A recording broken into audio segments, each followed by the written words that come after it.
ಬೇಸ್ನೆಸ್ ನಮ್ಗೆ ವಿಶ್ವಾಸ ಇಲ್ಲ. ನಮಗೆಲ್ಲ ಗೊತ್ತಿದ್ದಂಗೆ ಇಡೀ ರಾಜ್ಯ ಜನರಿಗೆ ಮನೆ ಮುಖ್ಯಮಂತ್ರಿ ಎಲ್ಲ ಗೊತ್ತಿರೋದು ವಿಚಾರ. ಹಂಗೂ ಇವತ್ತು ಪ್ರಾಸಿಕ್ಯೂಷನ್ ಕೊಟ್ಟಿದ್ದಾರೆ ಮನೆ ರಾಜ್ಯಪಾಲ.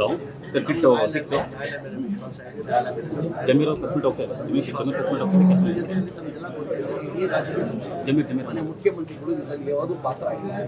ಏನಿದೆ 1937 ದೇವರಾಜ್ ಅವ್ರ ತಂದೆಯವರು ಡಿ ಸಿ ಆಕ್ಷನ್ ಲ್ಯಾಂಡಲ್ಲಿ ₹1 ಆಕ್ಸಿಡೆಂಟ್ ₹1. ಅದಾದ್ಮೇಲೆ ಅವ್ರ 3 ಜನ ಮಕ್ಕಳು ಇರ್ತಾರೆ. ಆ 3 ಜನ ಬರ್ತದೆ. ಆ ಭಾಗದಲ್ಲಿ ಒಬ್ಬ ದೇವರಾಜ್ ಅಂತ ಹೇಳ್ಬಿಟ್ಟು ಅವ್ರ ಮಗ, 3 ಮಕ್ಕಳಲ್ಲಿ ಒಬ್ಬರು ದೇವರಾಜ್ ಅಂತ ಅವ್ರ ಪಾಲಿಗೆ ಬರ್ತದೆ. 3 ಎಕರೆ 16 ಗುಂಟೆ 3 ಎಕರೆ 16 ಗುಂಟೆ ದೇವರಾಜ್ ಪಾಲಿಗೆ ಬರ್ತದೆ. ದೇವರಾಜ್ ಅವ್ರು ಏನ್ ಮಾಡ್ತಾರೆ, 2004 ಮುಖ್ಯಮಂತ್ರಿ ಬಾಮೈದ ಮಲ್ಲಿಕಾರ್ಜುನ ಅಂತ ಇರ್ತಾರೆ, ಅವ್ರನ್ನ ಮಾಡ್ತಾರೆ. ಅವ್ರಿಗೆ ಮಾಡ್ತಾರೆ 2004 ಡಿನೋಟಿಫಿಕೇಶನ್ ಮಾಡಿದಾಗ ಇದೇ ಮಲ್ಲಿಕಾರ್ಜುನ ಅವರು ಅವ್ರ ತಂಗಿ ಅಕ್ಕನಿಗೆ ಗಿಫ್ಟ್ ಕೊಡ್ತಾರೆ.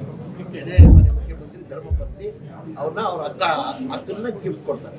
ಗಿಫ್ಟ್ ಕೊಟ್ಟಾದ್ಮೇಲೆ BD ಅವ್ರು ಏನ್ ಮಾಡ್ತಾರೆ, ಅವ್ರ ಜಾಗದಲ್ಲಿ ಲೇಔಟ್ ಮಾಡಿ ಸೈಟ್ ಮಾಡಿ ಹಂಚ್ಬಿಡ್ತಾರೆ. ಭಾಳಷ್ಟು ಪತ್ರ ಬರೀತಾರೆ, ಈ ಥರ ನಮ್ಮ ಪರಿಹಾರ ಕೊಟ್ಟಿಲ್ಲ, ರೇಟ್ ಕೊಟ್ಟಿಲ್ಲ, ನೀವು ನಮ್ಮ ಪರಿಹಾರ ಕೊಡಿ ಅಂತ ಪತ್ರ ಬರ್ತಾ ಆದ್ಮೇಲೆ 2021 ಮನೆ ಮುಖ್ಯಮಂತ್ರಿ ಬಸವರಾಜ ಬೊಮ್ಮಾಯಿ ಅವರು ಇರ್ತಾರೆ. ಆ ಟೈಮಲ್ಲಿ ಅವ್ರಿಗೆ ಸೈಟ್ ಕೊಡ್ಬೇಕಂತ, ಇವ್ರಿಗೆ ಅನ್ಯಾಯ ಆಗಿದೆ ಅಂತ ಹೇಳ್ಬಿಟ್ಟು ಸೈಟ್ ಕೊಡ್ಬೇಕಂತ 14 ಸೈಟ್ ಕೊಡ್ತಾರೆ. ಬರೀ ಇವ್ರು ಮಾತ್ರ ಅಲ್ಲ, ಆ ಟೈಮಲ್ಲಿ ಮುಖ್ಯಮಂತ್ರಿ ಸಿದ್ದರಾಮಯ್ಯ ಮುಖ್ಯಮಂತ್ರಿ ಇದ್ರ, ಸಿದ್ದರಾಮಯ್ಯ ಮುಖ್ಯಮಂತ್ರಿ, BJP ಸರ್ಕಾರ, ಮನೆ ಬಸವರಾಜ ಬೊಮ್ಮಾಯಿ ಮುಖ್ಯಮಂತ್ರಿ ಇದ್ರು. 14 ಸೈಟ್ ಕೊಡ್ತಾರೆ. 14 ಸೈಟ್ ಕೊಡ್ತಾರೆ. 14 ಸೈಟ್ ಕೊಟ್ಟಾದ್ಮೇಲೆ ಇವ್ರು ಮಾತ್ರ 14 ಸೈಟ್ ಇಲ್ಲ, ಇವ್ರಿಗೆ ಮಾತ್ರ 125 ಜನಕ್ಕೆ ಕೊಡ್ತಾರೆ. ಆ ಥರ 125 ಜನಕ್ಕೆ ಕೊಡೋದು, ಒಬ್ರಿಗೆ ಮಾತ್ರ ಅಲ್ಲ, 125 ಜನಕ್ಕೆ ಅಂತ ಸೈಟ್ ಕೊಡ್ತಾರೆ. ಅದ್ರಲ್ಲಿ ಇವರು 100ಕ್ಕೆ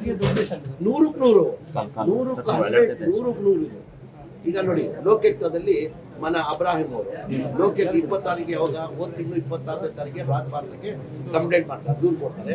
ಅದೇ ಅವತ್ತೇ ಸೇಮ್ ಡೇ ನೋಟಿಸ್ ಮಾಡ್ತಾರೆ ಮನೆ ಮುಖ್ಯಮಂತ್ರಿಗೆ.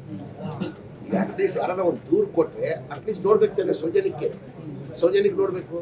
ಏನೂ ನೋಡಿಲ್ಲ.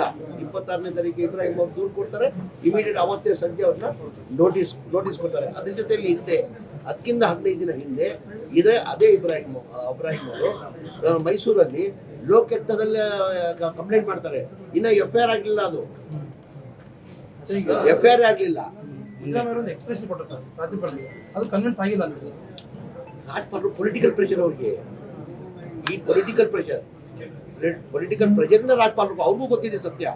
ರಾಜ್ಯಪಾಲರಿಗೂ ಸತ್ಯ ಗೊತ್ತಿಲ್ಲ ಅಂತೆಲ್ಲ, ಅವ್ರಿಗೂ ಗೊತ್ತಿದೆ ಇದ್ರಲ್ಲಿ ಏನೂ ಇಲ್ಲ ಅಂತ. ಇವರು ಪೊಲಿಟಿಕಲ್ ಪ್ರೆಷರ್ ಮೇಲೆ ಈಗ ಪಾದಯಾತ್ರೆ ಹೋಗೋರು BJP ಅವರು 10 ದಿನ ಪಾದಯಾತ್ರೆ ಮಾಡಿದ್ದಾರೆ. 10 ದಿನ ಆಗಿ ಏನೂ ಆಗಲಿಲ್ಲ ಅಂದ್ರೆ ಏನಾಗ್ತದೆ, ಇವ್ರು ಕೆಟ್ಟ ಹೆಸರು ಬರ್ತದೆ ಅಂತ ಪ್ರೆಷರ್ ಮೇಲೇನೆ ಕೊಟ್ಟಿರೋದು. ನಮಗೆ ನ್ಯಾಯಾಲಯ ಬಗ್ಗೆ ವಿಶ್ವಾಸ ಇದೆ, 100 ನ್ಯಾಯದಲ್ಲಿ ನಮ್ಗೆ ನ್ಯಾಯ ಸಿಗ್ತದೆ. ಗ್ಯಾರಂಟಿ ನ್ಯೂಸ್, ಸುದ್ದಿ ಖಚಿತ, ನ್ಯಾಯ ನಿಶ್ಚಿತ.